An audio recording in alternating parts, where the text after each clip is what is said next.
It will not take Bulldogs for some reason. All right. Well, we're live everywhere else. Welcome in to the our Week 6 reaction show, fellas. Texas, my goodness, our Locked On Sunday Reaction Squad show starts now. You're talking ball with the SEC squad. From Alabama to Tennessee, from Georgia to Oklahoma, from Auburn to Texas, it's the local experts of the Locked On Podcast Network bringing you scoops, breakdowns, and the most comprehensive preview of the upcoming SEC weekend. It's the SEC squad, and we have a seat for you. Hurt feelings and thin skin are prohibited. Squad up, you're part of the SEC squad. What's up, everybody? Welcome into our Sunday reaction show here on the SEC Squad. And today's episode brought to you by FanDuel. Right now, new customers can bet just $5. And if your bet wins, you will get $300 in bonus bets to use across the app. Download the FanDuel app today. I'm Chris Gordy, host of Locked On SEC.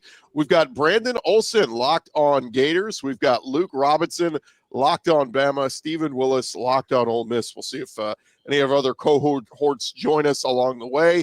You guys can get involved with the show. Leave us a comment on whichever YouTube stream you are watching, and we'll pop your comments up as we go along. But, fellas, it was a small slate, only 5 games in the SEC, and if we even want to count Oklahoma, Kent State as one of those. But some other games that were very entertaining, very interesting, and we got to start down in Gainesville. Look at the smirk on Brandon's face. He just can't help it as Florida has a massive upset, beating Arch Manning and the Texas Longhorns 29-21 in the Swamp. Brandon, I'll let you just go. Oh, you could let me. Yeah, I mean, we just put belt to ass. That's it. Belt to ass the entire game. That's how it was 29-21. Didn't feel that close if you were watching the game. And I don't mean that to just talk trash. I didn't mean genuinely. It didn't feel like it was an 8-point game by the end of it. Sure, you had that late touchdown to close it, but for one of the very few times in Billy Napier's tenure as the Florida Gators head coach, it genuinely felt like he had the Gators in control for the overwhelming majority of the game. And we couldn't even say that when they played USF in week 2. That's how bad this has been. But Texas was on fraud alert to begin with. We spoke about it in our group chats. We spoke about it on our shows about, hey, well, maybe Texas isn't actually that good. They beat a whole bunch of nobodies and their stats look great, but this game was always, and I'm not all of a sudden, no, Florida's right back on the high and mighty side. This was 2 offenses that struggled to do anything against good competition with 2 defenses that have been playing lights out. Florida just played better. Probably because Texas doesn't belong in the SEC, despite how great they think they are. But yeah, I mean, hey, you got your ass handed to you by Billy Napier and the Florida Gators. DJ Lagway looked at least somewhat like DJ Lagway again. Defense still doing it. I mean, Ron Roberts I think they're putting him under investigation for child abuse for what he did to Arch Manning. But man, just it feels good to be back in the win column. Luke, Steven, what'd you make of that one yesterday? Well, I was at the Bama game, and I just started following it on my phone because Alabama finally improved their Wi-Fi, and it was just a fun watch. It was if you didn't have the Texas Longhorn symbol on there, you would have thought they were playing ULM for a little bit. I mean, Texas just isn't that great. And look, I get it. They've got all this money invested in these players. But it does come down, you do have to be able to coach them. You do have to be able to, I mean, Dallas, for a long time, the Cowboys have had a lot of talent. I mean, we've seen teams all over the place have a lot of talent. And if you can't coach them to get in one direction, it's not going to matter. And Arch, his body language is just not Manning-esque. And I feel sorry for him to a degree because he didn't ask for everybody to call him the next big thing. But on the other hand, I'm like, well, when you're getting a big check from Vuori and everybody else, I mean, it's just the way of the world now, and you got to be able to take it. So, but his body language wasn't looking good to me. Texas was trying all these various tricks, and this defense that we've heard so much about that they've paid so much for, Florida just with an offense, by the way, that hasn't been very good. No offense to Brandon. He will admit it. They have not been very good offensively. And Florida seemed to do whatever they want to. They beat them in special teams. They beat them on defense. They beat them on offense. They just beat them every which way. And this is what we've been saying about the SEC. You know, Texas, well, the SEC isn't so tough. We just made it to the SEC title game and only lost to Georgia twice. That's true. But y'all didn't go on the road and really play anybody. And whether that message board geniuses said that this apparently is because Texas begged and pleaded and bribed to get the easiest schedule they could get. And maybe so. I'm going to tell you what, if you think it's loud in Gainesville, just wait till you go over to Starkville, and all they have to do all week is practice ringing those cowbells. It's going to be loud. It's going to be non-fun. So good luck the rest of the way. But yeah, Texas, that just stunk. You know, I need to say I'm sorry to Texas fans, because all during the offseason, I said that Texas was on 8-4 watch.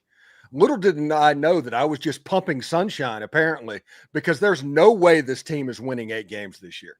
No way at all. And there's a good chance that they lose to somebody that you just don't expect them to. Losing in the Swamp, hey, I'm an Ole Miss fan. There's no shame in losing in the Swamp, especially when it's going well and they get raucous down there.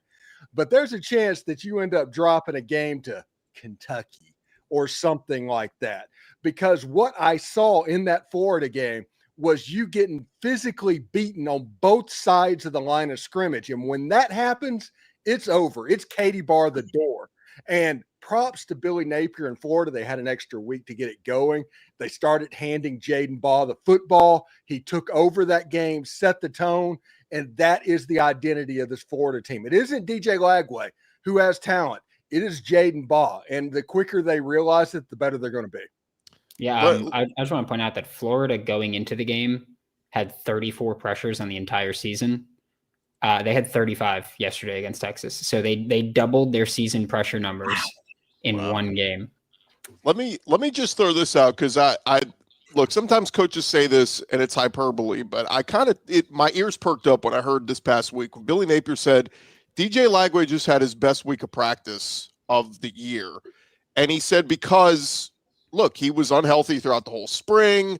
He was in the boot right before the start of the season and all this. So again, most times you take that, you're like, oh, okay, yeah, the best way. But in other words, he was saying he's finally healthy. He's finally starting to look like himself.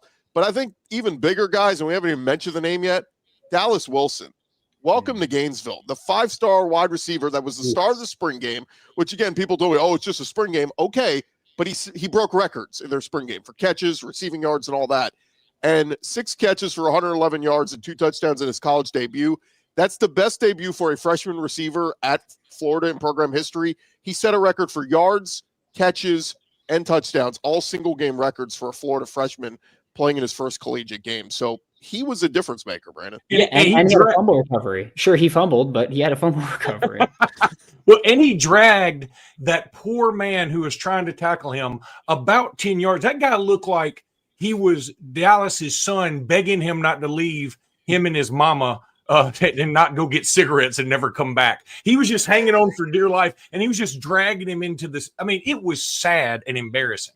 He dragged him into a celebration. Like that's how far he was dragging him. I mean, and look, as far as DJ Lagway having a look in his eyes and the best week of practice, best week out of 6 weeks of practice. That's what we're talking about here. His best practice all season, his best week of practice. There's been 6 of them. That's all he's had. He's had 6 weeks. DJ Lagway did look more comfortable. The offensive line, one of the biggest issues of this team so far. I mean, and it hasn't even been poor play. It's just been communication. They've just been leaving guys unblocked. They eliminated that. Only 6 pressures on DJ Lagway all game. I mean, and also, I'm gonna take over for a second just to talk about that timeout late in the game with 1 minute and 6 seconds left that everybody made such a big deal of. Florida had all 3 timeouts. They were up 8. It was a 3rd and 4, if I'm not mistaken. Austin Barber's helmet comes, or after the second down, Austin Barber's helmet comes off. That means that he either has to come off the field or they have to play, or they have to burn a timeout. Texas was going to decline that 10-second runoff. So the timeout had nothing to do with the 10 seconds coming off the clock. The clock was stopped because the helmet came off. And when you're in under 2 minutes, the clock starts again when the ball is snapped. So it's not like they could have said, all right, well, we're not going to call a timeout. We're just going to go out there, let the clock run. The timeout was simply get Austin Barber back on the field, your starting left tackle, who your left tackle too is Fletcher Westphal, has been injured, hasn't played a snap this whole season. Don't even know if he was really available yesterday. Would have gone to left tackle 3 on maybe the most important play of the game, and to get a play in. I hate the play call. I'll say that. I hated running a toss right there, but the timeout, like the reaction from the timeout of like, oh, this is Billy making a dumb decision. Not really. I disagree with the timeout. I will say that. I would have just ran to the right, kept my 3 timeouts, because if Texas does tie this game, then I've got all 3 timeouts in my pocket. But I also understand the thought process of, well, let's just try to get this first down here, and the timeouts don't matter. So I get it. I disagree with the call itself. But as far as everybody going like, oh, that's Billy with his dumb decisions, he's made a lot of dumb decisions. That wasn't one of them.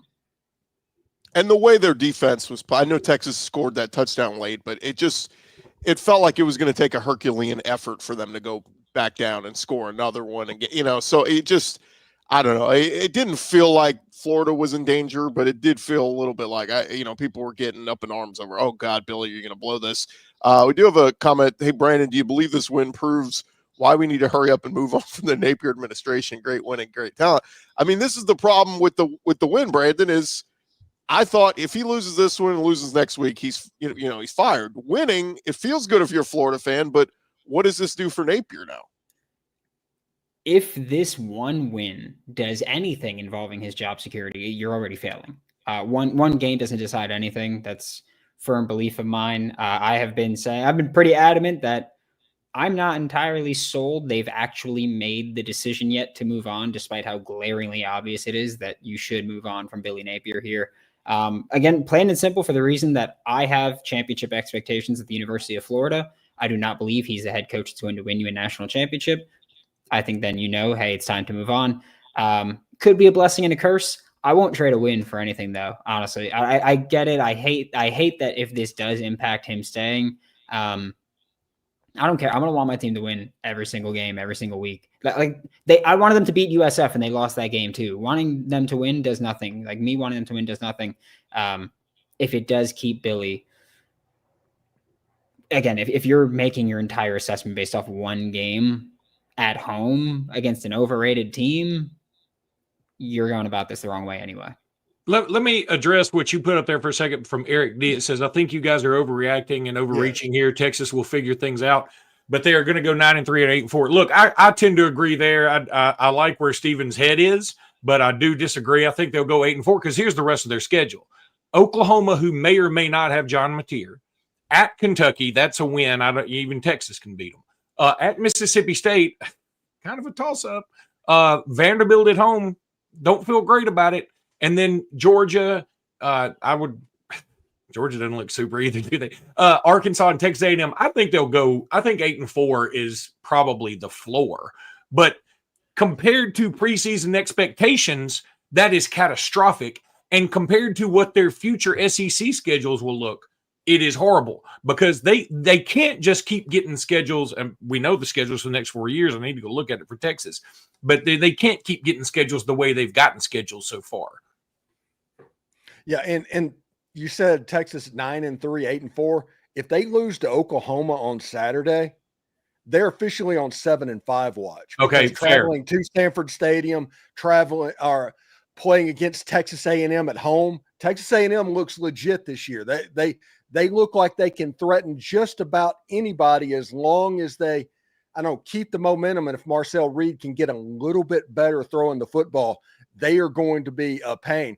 If they lose to Oklahoma on Saturday, it's 7-5 watch at this point. What do you guys think? I mean, it is funny that Matthew Caldwell has to come in for that one play when Arch's helmet comes off and throws a dart, and it's like a 20-something yard gain. And look, I mean, let the conspiracy theorists go, but there will be people saying bench Arch and let Caldwell show what he can do as a guy who played a lot of football at Troy. But it's with Arch. Do you stay the path because he's just got to go through his growing pains and he's going to get better? Or do you go, this is just so bad right now, we're going to struggle winning games with this guy? Look, I think go ahead. Oh, well, you have to play Arch Manning because of the mobility, because that offensive line is such trash. You can't put somebody back there that can't run because they're going to get up and just get destroyed. Yeah, that was exactly my point. Is like he's so, like, look, he didn't throw the football amazing. He still got pressured 35 times. He had 40 dropbacks, and he got pressured 35 times. Like they were on him the whole time. That wasn't strictly Arch. Arch, again, like you said it earlier, like without Arch, you lose that game by probably 5 touchdowns. His legs made big plays there. And I mean, look, in Arch's defense, despite all the Warby Parker commercials he was in, he was seeing ghosts the whole damn time. So, I mean, he's got 35 pressures is a lot. And especially Ron Roberts put on a freaking clinic with disguising everything possible. Tripped Arch up. That's going to happen to a young quarterback. Yeah, it doesn't work out well for Warby Parker when Florida sacked him 6 times. I mean, the vision maybe not there, maybe holding the ball a little bit too long. They could be doing a Matt Foley like I can't see too good. Is that Bill Shakespeare?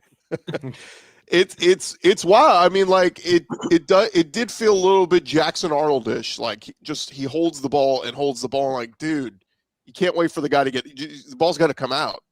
And then some of the decision making, he had 2 interceptions. He really could have had 3 or 4. Like, yeah. He was trying to play hero ball at the end of the game because he had to. That's the truth. They knew they weren't going to be able to drive. They didn't have the time to do it. They had to try and luck into a tip pass that made a 30 or 40-yard gain down the field because they got such physically dominated by Florida in that game that was really his only option. I do not fault the hero ball because Texas just got absolutely destroyed. Well, next week, Brandon, Florida plays at Texas A&M, the Gators' 4th top 10 opponent in their first 6 games of the season. So it doesn't get any easier for Napier and the Gators. No, which, I mean, look, because people keep talking about, did this help him stay? Like, if you have a turnaround record-wise, what you had last year with this schedule, which I think a lot of people thought would be easier. I remember last year during the Texas game, I think it was Jesse Palmer was commentating, and he was just like, hey, you keep Billy because next year your schedule is going to be easier. So you keep him in 2025. And then now everyone you play, there's not a single point in this season where you have a back-to-back stretch of not facing top 15 teams. You've got a top 15 team throughout. It's an absolute gauntlet. If you can somehow turn this around, they'll keep him. I know people keep saying 8 wins is the number. I refuse to believe that. Scott Strickland is a spineless loser. I think he's going to see 6 wins if you get to 6 and keep him. Again, I disagree with it simply because my measure is national championship. Scott has different feelings, different thoughts. I can't get into the mind of a loser, so I can't relate to that. But that's where he's at. I think it's, hey, if you get 6, you're going to stay. As much as I hate it, not up to me. But if you can do it, you got respect. I mean, if you can do that against this schedule again, it's going to happen. Before we move on to Oklahoma or to Alabama and Vanderbilt, which Luke is chomping at the bit to, I do want to mention, I mean, Texas versus Oklahoma this coming week. My gosh, Oklahoma's defense is one of the best in the country right now. I get it. They played Kent State, but they shut them out for their first shutout in over 2 years. Sooners right now, they're 21 sacks in the country, are first in the SEC, second in the country. They're number 2 in the country in points allowed per game at 7 points per game behind just Ohio State. And they're number 1 in the country in yards allowed per game at 193. Do we think that Arch is going to, that they're going to go out there and put up 500 yards of offense on OU's defense? Like this thing could get even uglier for Texas before it gets better. And their defense is overrated. Texas, I'll say that. Florida couldn't do a damn thing against anybody all year. Came out, marched downfield, running the football consistently, throwing the football ball. DJ Lagway completed 75% of his passes, 300 yards. Came out there. The only pick he had was where his hand got hit. I disagreed with the play call there, but hand got hit.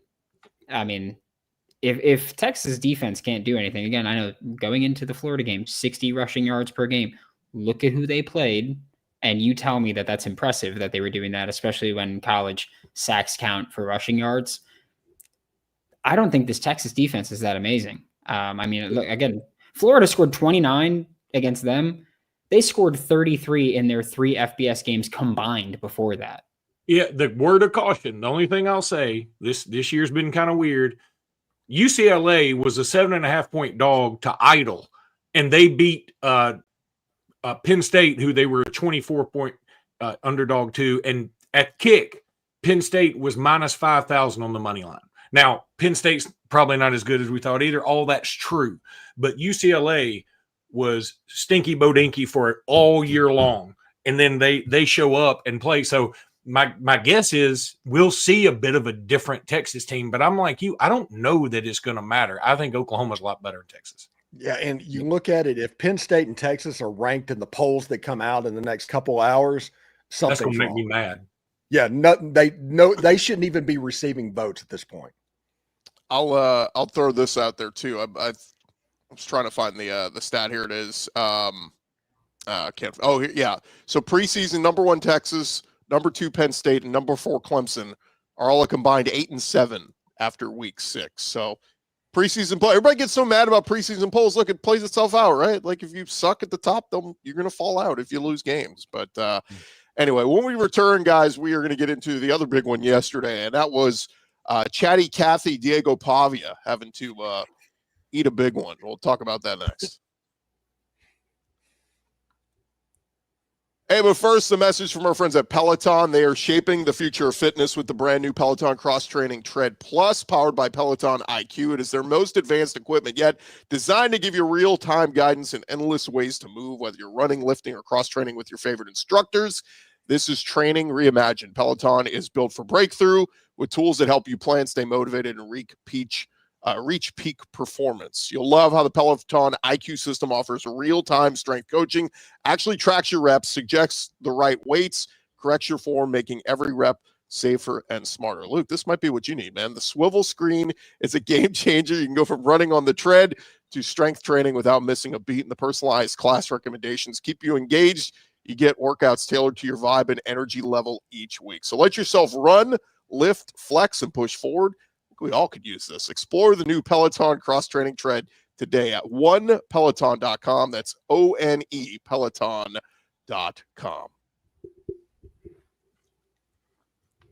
All right, gents, the other big SEC game, well, there were a couple yesterday, but the next one we'll get to is Alabama silencing Diego Pavia and Vanderbilt in their undefeated season, beating them 30-14.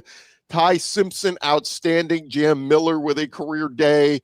And how about the Alabama defense? So they gave up yards and points in the first half, but whatever halftime adjustments they made, Luke, it worked because they shut out Vandy in the second half.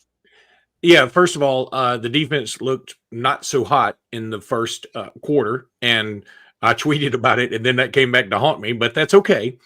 They gave up 113 yards rushing in the first quarter, and then I think they gave up 13 in the second, 7 in the third, and none in the fourth. So, yes, I don't know if it was necessarily halftime adjustments, because Jimmy and I talked about that today on the podcast, that they were trying to make adjustments in game, and in fact, on that 76-yard run, we had made an adjustment that was sort of unique to us, and it backfired. I mean, because they went for 76 yards or whatever it was. So sometimes you make an adjustment, it just doesn't work out. And also one thing that I guess it didn't slip my mind. I just looked over it while I was upset with the defense at first. You know, Alabama's still missing Quay Russaw, who is clearly their best player against the run and linebacker-wise. And then they were missing James Smith, who was out for that dumb targeting call, which I could go on a rant for that for 3 podcasts. And then they were also missing Jamarian Latham and Jeremiah Beeman. So, I mean, they're missing a lot of dudes. And Vandy is a well-coached team. I mean, they are just – look, Jimmy and I talked about it. We love everything about Vanderbilt. I mean, we respect it because we know how down in the dumps they've been forever, and we respect it. We just hate the Pavia aspect of it because you kind of want to like him with his story, but he can be such a jerk at times. And it's just hard to, but I kind of get it because, as I said, I don't think Vandy's not going to get fired up by a blonde-haired, blue-eyed, pasty white dude who's really good at that. They got a bunch of those dudes. They got a bunch of them. They needed somebody who, you know, you don't really know his background. It's kind of weird and sketchy. And he's strong. He doesn't give up. He doesn't quit. And look, I think he's a better quarterback than Arch by a long shot now. And even though he didn't have his best game yesterday, there were still times I just knew Alabama had him. They had him stopped, and he finds a way, or he does like these nice look away passes. You don't see a lot of no look passes in football, but he has them. He can be looking straight ahead and just throw it to the side. He had a few of those. But in the end, Alabama's defense came to play. Ty Simpson threw his first pick. I don't think there's anything wrong with that. I mean, you got to get it out of your system, right? And Jeremy Bernard still doing Jeremy Bernard things. Ryan Williams had a drop late in the game. I don't know what is going on there. Caden Proctor got another rush for a first down. And, Alabama outsmarted themselves on that first drive. All they had to do was get it was 4th and inches, just hand it to Jam, and we sort of did a play action, and that's when we threw the pick. But overall, if you're an Alabama fan, you got to be thrilled because, again, Alabama playing Vanderbilt is different now. Vandy is really, really good. I respect that team a lot. And also the backdoor cover didn't hurt. I thought real quick, I thought this game was it was what I predicted. Like, it was going to flip from what happened last year. Last year, Bama on the road in Nashville had the bad turnover. They had the bad penalties. It flipped here. Vanderbilt played a decent enough game, at least the first half, but the red zone turnover was killer. I thought giving up the touchdown right before half was huge. For, if they just get a stop there and have a lead at halftime, okay. But when Bama ties it, you're like, oh, you're in trouble in the second half, Vandy. The interception was a bad one. Keon Sapp, what a play. I mean, literally just jumps into the territory where the receiver's going. But yeah, I just thought, hey, put it this way, Luke, if this game had been played in Nashville yesterday, maybe Vandy wins. Maybe it plays out a little bit different. Yeah. Let me say one more thing, and I want everybody else's comments. But, one thing I think I definitely underestimated, and I talked about this summer, and because I kept thinking Jam will be our first running back, but I think somebody else will lead the team in rushing. And then when Jam got hurt, I said, I think we'll be okay because I think these other running backs are better running backs. They may be more talented, but Jam brings a soul to this team that cannot be understated. Jam picks up blitzes as well as any back. I'm talking about in the Saban era too. He just knows where to go. And also, with Jam Miller, he's going to get you 2.5 yards or 3 yards. Now, a lot of times if you need 4 yards, he may only get you 3 yards, but he's not going backwards. And the team responds to him. And I'm apologizing publicly because I just discounted what he means to this squad, and I'm not doing that anymore. That guy, he's not going to be all SEC running back. I get that. That's very fair. But sometimes you just need somebody on your team that is the heart and soul of the squad that maybe goes underappreciated by the national and league-wide media. And also, I don't think we should discount the interception in the red zone in the second half because Vandy was going in. If they would have gotten the first down and got that, it was going to be 21-20, and that turns into a very weird game real quick. Bama gets the pick, goes down, kicks a field goal, then they put it away with a touchdown. But this Vandy team, even though they got beat by 16 points in that game, I walked away with that more respectful than going into that game with them 5-0. I mean, It was one of those things. They came into that stadium for blood. They came in there expecting to beat Alabama on their home field. And for Oklahoma fans and for Texas fans that might be watching this, Vandy doesn't do that. That's something that is completely new. But this culture, Clark Lee, we all laughed, 2 years ago when he said, I expect Vandy to be the best program in college football or something like that. But my goodness, the steep incline of their growth, it respects the heck out of me. And Alabama, if they can get past Missouri, because that Missouri game, that's a scary game. That's a scary game. If they can get past that, I think they might be fairly smooth sailing going to Atlanta. Did we ever determine if they got rid of the rocks at Missouri? The rocks are gone. There are no rocks. I wish they got a chance. We got a chance. They don't get a chance. So, to kind of add to that, I think the thing about this Jay game, Smith, by the way. Yeah, hey guys, I'm sorry about I'm late. I had some other engagement to take care of. But the one thing that jumped out to me too in this game, this felt like a flip of last year. The turnovers is the thing that cost the team the win or the loss. And Vanderbilt turning the ball over in the red zone like that to me turned the game around. But truth be told, they were driving, they were pushing, they made Bama stretch more probably than they wanted to. which is a good thing. Sometimes you need to have a stress test on your team to understand what you need to do to clean up as the season progressed.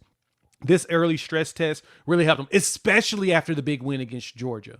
Talked about this last time. I think it was actually the preview show that the biggest flaw for Kalen DeBoer is the fact that they beat Georgia like they did and lost to Florida State. It's like, hey, man, you got the horses, you got the players, you can do it.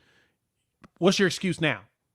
In this game, Vanderbilt kind of showed that we're a formidable opponent. Y'all not going to just push us around, just like Steven mentioned. We're not used to Vandy being this. The last time we saw this was back when James Franklin was coach.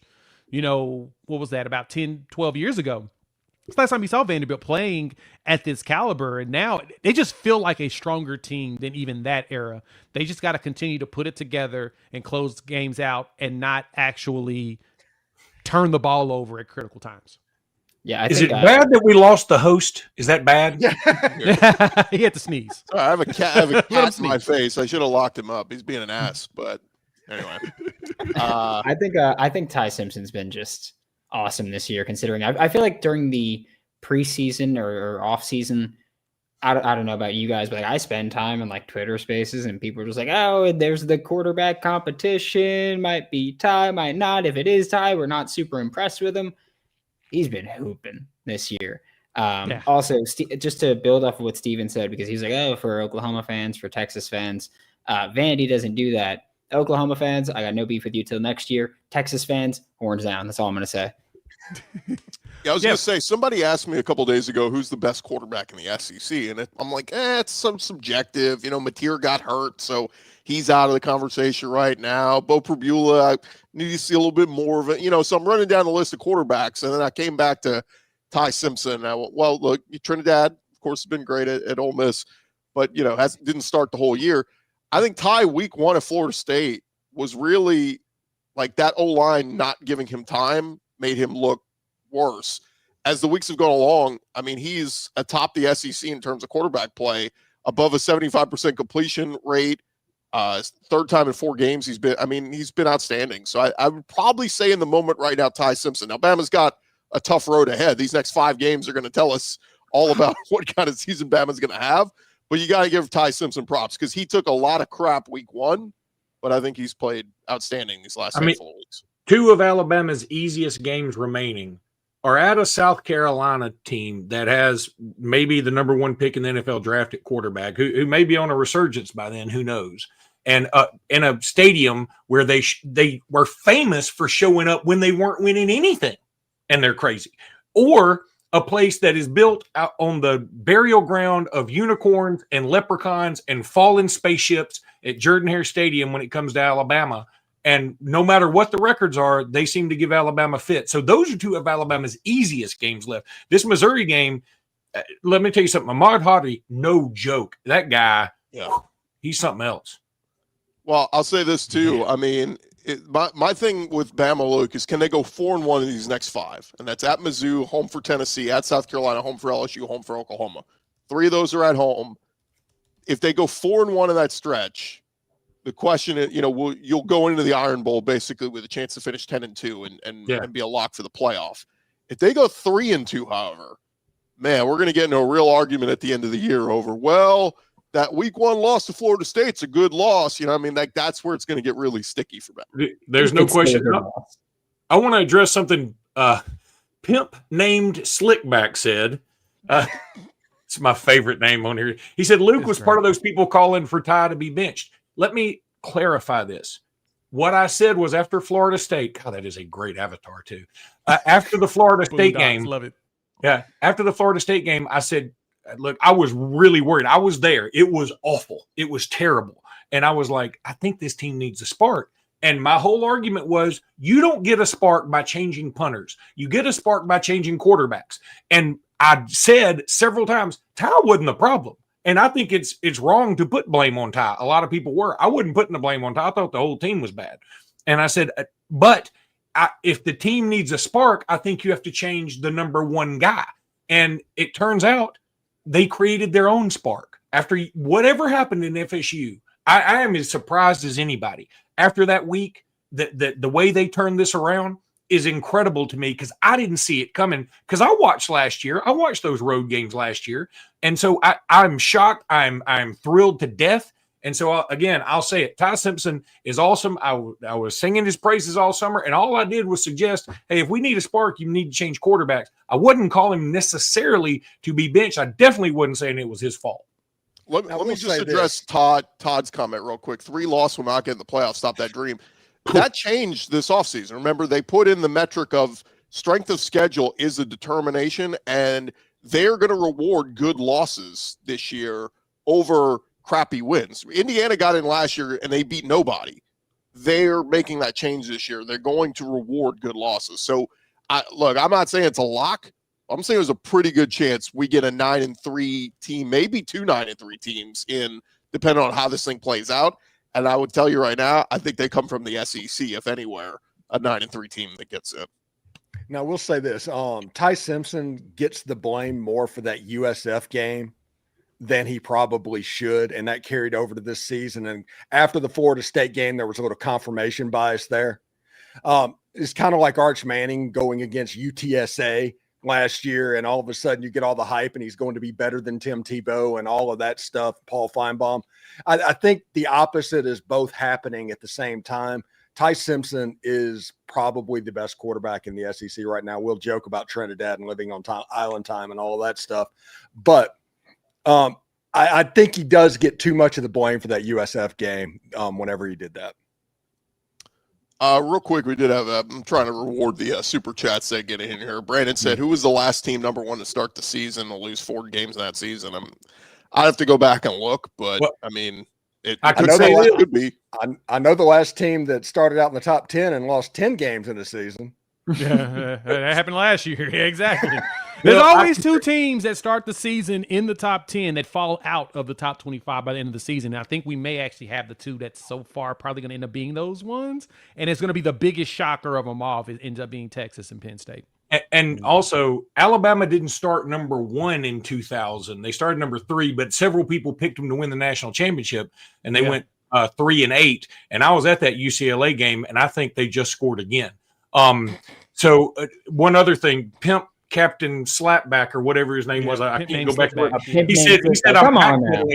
I'm not backpedaling. I'm telling the truth. And I'll tell you this, I am wrong and I suck 100% of the time. So I have no problem telling y'all when I'm wrong and I suck. So I'm just telling you, that's all I was saying. And so I love me some Ty Simpson, and I don't want to be like, hey, I'm getting on the Ty Simpson train now. I've been on the train. I had a little bit of doubt. I wondered if I should get off at the next stop. But you know what? Now we're moving on. Let's go, Ty. Luke, you're putting on some really good corner film right now. Good job. Let me tell you what. He was a 5-star recruit. He's a good player. He's a hell of a player, and he's the son of a head football coach. He knows exactly what he's doing. It took some time, and also it's a great story in this day and age when everybody's transferring. If you don't get exactly what you want, Ty hung around Mac Jones style, and he should be, a great story for everybody. Luke, Jam Miller with 136 yards yesterday, second best output of his career. Do you know what his best career game was? Last year against Vandy?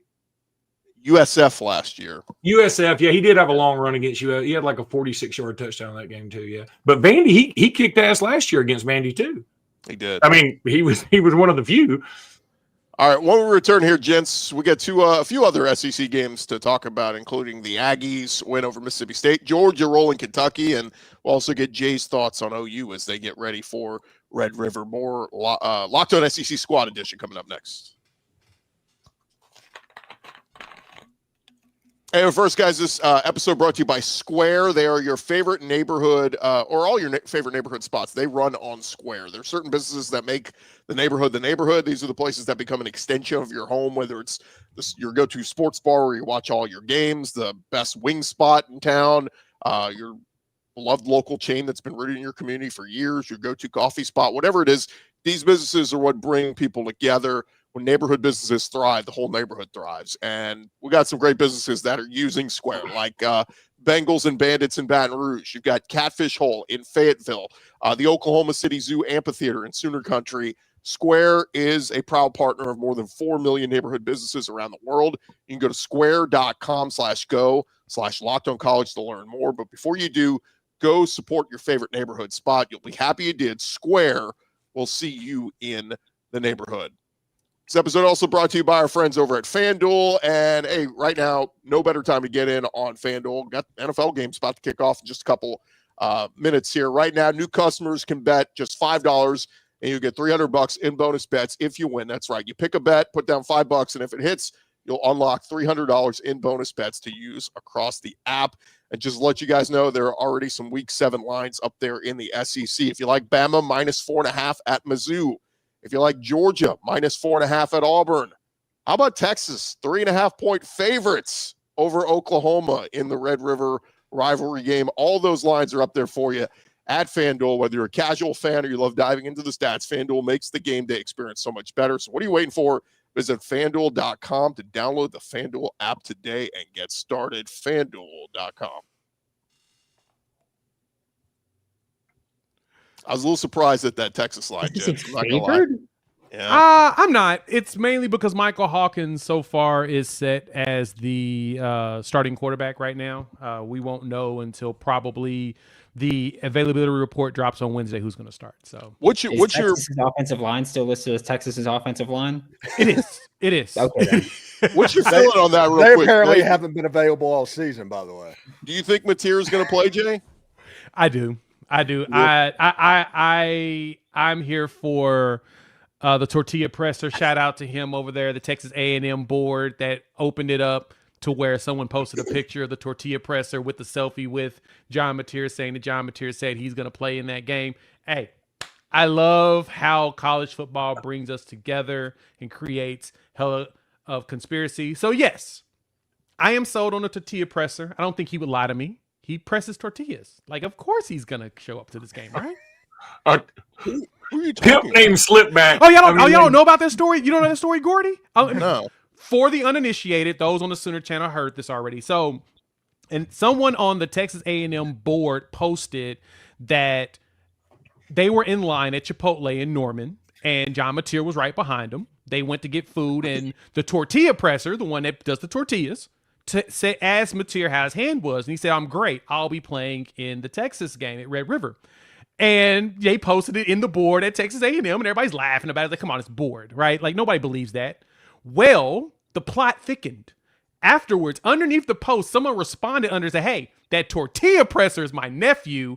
Here's the picture of him standing next to Mateer.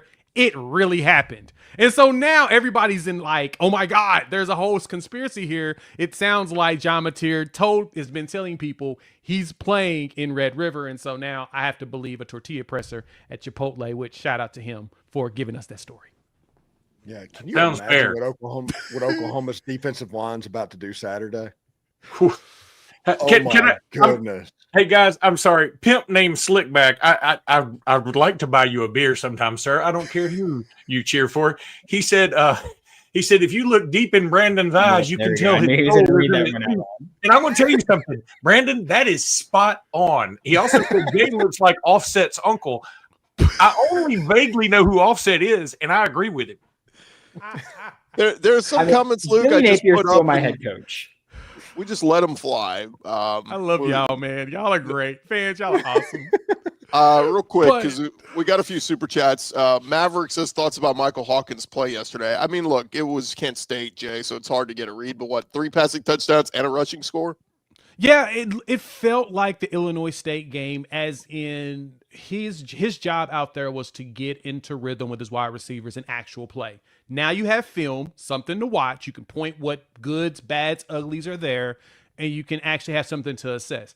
It just felt like they was out there just playing catch. I mean, Kent State is a really bad team. They got, 135 total yards of offense. Our defense basically destroyed them outside of the times they looked like they were bored. So, yeah, I didn't expect Michael Hawkins to really give us much. I wanted to see him pass the ball.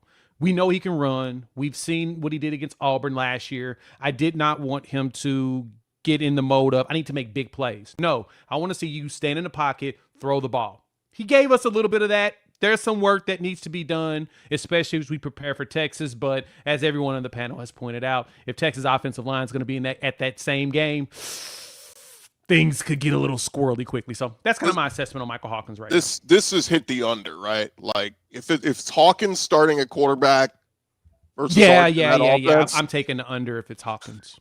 This will be a 20-17 type game or something like that. If Oklahoma scores 20 points, they're going to win going away. Easily. Yeah. And because God, I did not realize, because I know y'all talked about Texas and Florida earlier, but my goodness. Like, it's funny because so the biggest problem with Oklahoma right now is everyone's concerned about the run game.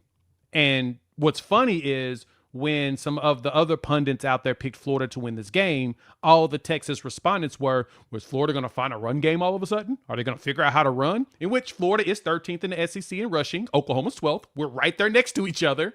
But then Florida ran it down their throat. So it was like, oh, so you don't really have to have that great of run blocking to start. You're going to continue to gradually get better, and you're going to do that against Texas. And I was like, oh, so yeah, I think we should be fine. Because Florida, they literally just ran it down their throat. It was 27 carries for 107 yards. Yeah, had no problem finding a run game there. 9 carries for 40 yards for Duke Clark in his first time ever seeing significant snaps in his career. Vernell Brown III had a 14-yard carry. Yeah, Texas, not that hard to run against. Again, like I said, 60 rushing yards allowed per game going into that game. Good job. Mm-hmm. Look who they played, because it was absolutely freaking nobody. They've gotten their ass handed to them. That's it. Congratulations. You're 0-2 against Power 4 teams, but congratulations on beating else everyone. You're in the SEC, though. Yeah, guys, that's going to be fascinating. Let's jump. We only got 14 minutes left. Texas A&M beat Mississippi State last night, 31-9. If you watch this game, though, the Aggies led just 7-3 at halftime. Took a long time for their offense to get going, and it was a little concerning because last week against Auburn, drives kept stalling. Marcel Reed, just a little inconsistent, but their run game eventually wore down the Bulldogs. They rushed for over 300 yards on the night. Ruben Owens got loose. The pass catchers, Mario Craver and Casey Concepcion, continue to be awesome when they get the ball in their hands. And then A&M's defense, 4 sacks on the night with a pick. A&M's defense looked much better these last 2 weeks. They gave up, 3 weeks ago, they gave up 40 on the road at Notre Dame. And then here they are, held Auburn to 10 last week and State to 9 this week. And that was a Jeff Levy offense that was really humming this year. Mm-hmm. So, I don't know. What do y'all think of Texas A&M? They grind it. They grind it. They grind games. That's the one thing I'll give them. They grind their wins out. And that's not a bad thing when you're talking about a conference like the SEC where things get really tough and you got to be able to will your way late in games. The Florida game coming up is going to be very interesting to see who grinds this one out. They're at home.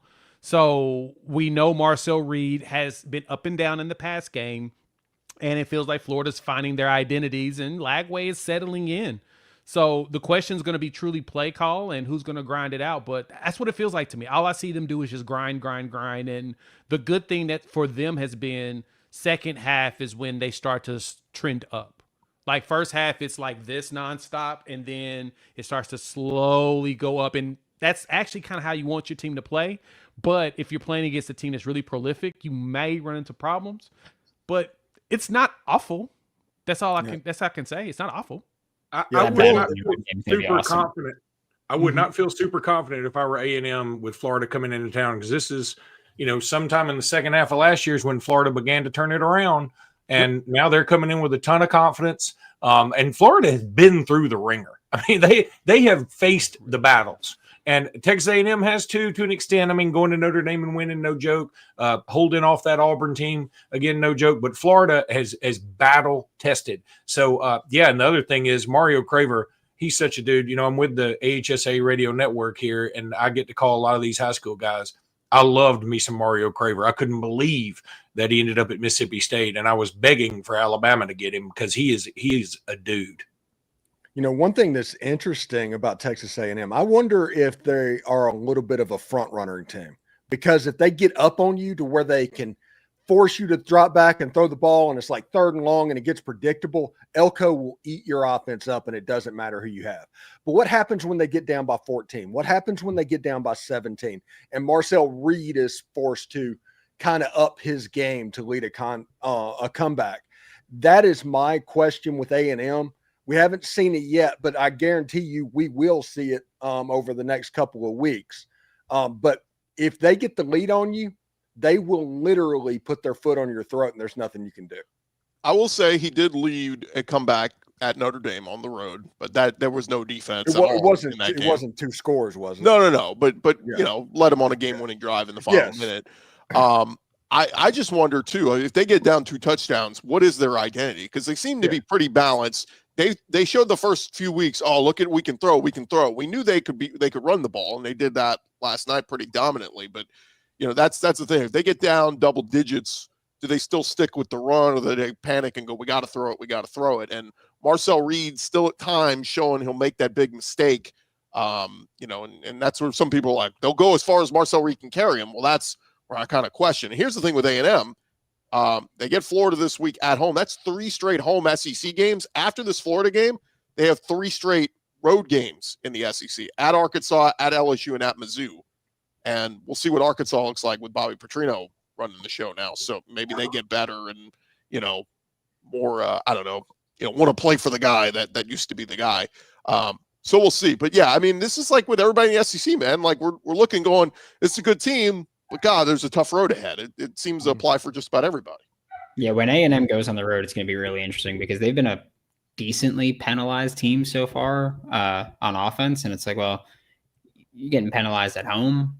When you go on the road, it gets a hell of a lot harder. That was one of the things I talked about with the Texas game, is that Texas had a lot of penalties, and they were playing almost exclusively at home. They played at Ohio State, didn't have that many penalties, and then they were at home, still kept getting penalized. Went on the road against Florida, they had a ton of penalties that were backbreaking, especially late in the game. A&M's had penalties. If you get into trouble with that on the road, that's going to be tough. I just know that with this Florida game, that run game early on is going to be really important for Texas A&M's offense, because Florida's run defense has been stout. I mean, they've just been punching people in the mouth there. I mean, Texas stopped trying. Texas just gave up trying there. And so if Texas A&M can't run the football, Marcel Reed needs to play quarterback. And I mean, look, he played a great game last year when he was an impromptu starter against Florida. That was before the turnaround. He seems to be facing Florida now as they might be on an upswing. They held Trey Wisener to 8 carries for 11 yards or something. I mean, you're talking about the 3rd leading rusher in the SEC last year, just completely shut him down. So that's going to be the big one. I mean, we know the bread and butter of A&M, Lavian Moss, Amari Daniels, all those guys in that backfield. And if Florida can slow them down, they'll have a chance. One more here, guys, real quick. Georgia rolled Kentucky yesterday, 35-14. Georgia now 4-1. Georgia led 21-7 at halftime. Kentucky had some chances. They blew them. I mean, Mark Stoops showing every day that he is dead man walking. But it's funny because the odds a few days ago, guys, would have been Billy Napier was going to be the next SEC head coach fired. I think that's flipped. I think Mark Stoops now probably in the driver's seat, because Kentucky is now 2-3 overall, 0-3 in the SEC. And Kentucky has now lost 12 of their last 13 SEC games under Mark Stoops. So yeah, those odds were always wrong. Those odds were always wrong because Scott Strickland's a loser, not because Billy Napier didn't deserve to be fired, but because Scott Strickland was a loser, he was never going to be the first one to pull the trigger. But that Kentucky-Georgia game, like the first quarter felt like it was about to be a really weird, messy, ugly game. I have personal issues now with Gunnar Stockton and really just that entire coaching staff, because I had Gunnar Stockton over 196.5 passing yards. And I thought I was pretty in the clear when we were in the 3rd quarter, and he had 196 passing yards, and then he just didn't throw the football again for the remainder of the game. So yeah, I got some beef with all of Georgia right now. As if I didn't already have beef with them, now I've got even more. Listen, everybody knows how much I hate on Hugh Freeze at Auburn, and I've done that over the last several weeks. Auburn's about to beat Georgia. They are about to beat Georgia and Jordan Hare. Night game, ghouls and goblins, all of that stuff. Auburn's about to pull out that game. It is Cam Newton jersey retirement ceremony too. So I mean Auburn has not been home, in a while. They've played all these SEC games on the road. I think Auburn's offense is going to look better at home, and if it doesn't, Hugh Freeze will be fired. Doesn't Damon Wilson, who transferred to Missouri, have more pressures than than all of Georgia's defensive line this year? I saw that stat. Yeah. And look, I'm with you. I think this is a very tricky game for Georgia, and really just not because of voodoo, because Georgia may not be that good. They just don't have the dudes this year. Mm-hmm. However, I always sort of temper it with this Kentucky game, I don't want to judge them too harshly on it because you talk about a bad sandwich game. I mean, it's like right after an Alabama loss and you're probably still stewing over that. Then you got to play a Kentucky team at 11 o'clock in the morning, and then you go on the road to Auburn. Your mind's probably elsewhere because Kentucky's bad enough where you can let it be elsewhere. Yeah, and the week after Auburn is their game against Ole Miss. Yeah, that is going to be difficult. Yeah. I don't know why we're getting half our comments are about Brandon's hair. Because we're jealous. That's it. It's glorious. They did ask Jay to give you some hair tips, though, Brandon. So I don't know. I don't think that'll work. I want to throw that out there. I don't think it'll work. Something tells me that isn't going to work, but appreciate it. Just a couple more minutes here, guys. Anything you want to get off your chest? Can we please, for the love of God, get rid of targeting? Is making me so mad. I don't understand why. Okay, if you make a bad targeting call in game and you're like, okay, he's going to have to miss first half of the next game. Then if the office reviews and goes, you know what, we kind of screwed this up. We should make it where you can take off that you have to skip the first half thing. That's so dumb. Is there any other penalty where you have to one game, your penalty in one game affects the next game? Is there any other penalty anywhere like that? Yeah, I've been against that for a while. If you want to call a guy for targeting and eject them, fine. But to have it carry over to the next game is absolutely ludicrous. They don't do that in the NFL unless you get like a multiple game suspension or something. I think that's absurd, and I think we need to define somebody tweeted this yesterday, and they said replay is killing the sport. How many times yesterday, early in games, we had to go to replay for just the dumbest stuff, and stuff that's so quick that the TV booth shows the replay, and you go, "Oh, that's clearly a catch. Oh, clearly the ball was out. They got it right."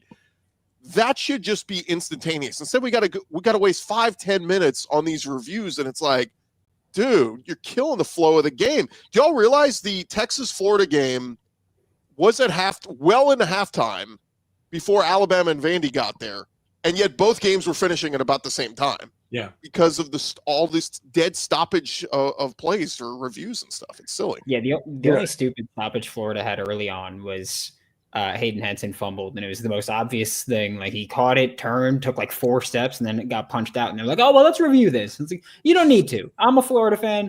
Hayden's on the show every Wednesday. If anybody's going to be biased for him, it's going to be me. You didn't need to review it at all. We got it. We didn't need to go to the booth and talk about that for a while. Yeah, the targeting rule, there needs to be like college basketball where there's a targeting 1 and a targeting 2. And you have to have the egregious thing to where you're sitting out, and otherwise it's just a 15-yard penalty. Yeah, I agree. It doesn't make any sense. There's no consistency. Like, it was at the Penn State Oregon game where that dude literally targeted the dude, knocked him while he was on the ground. They didn't call targeting at all. No, they didn't even review it. They didn't even review it. And then, I have to, of course, I'm going to twist it back to Oklahoma, but our edge goes out there and tries to not hit a quarterback and has his hands up, and they call him for targeting because he jumped in the air. And it's like, what? Like, I understand player safety, but let's use our brain. Also, it is football. I mean, player safety and all is great, but this is a very dangerous sport by nature. And people choose to play it. And if I had the ability, I would have played it. I'm just saying that it's a wonderful sport, but it is dangerous. I didn't realize that rule on if the ball could touch the ground as long as you have full control of the catch. Yeah. I thought that was interesting. Billy Napier didn't know the rule. Like, oh, okay, I guess. Well, I'm pretty sure this year is the first year they did it, but this year is also the year that no one knows anything about what a catch is or what isn't a catch. No. So. Yeah, we need to stop with that. If a guy catches the ball and it looks like he's caught it and then his elbow touches out of bat, like, what are we doing? Stop overcomplicating. It's a catch. Just call it a catch. Like, maybe we should do challenges. Could we just do challenges? That would help. Yeah. If you catch the ball and you're going to the ground, it's like you have to survive the ground with the catch. Well, the defender's got his arm in there trying to rip the ball out all the way down when the ground hits.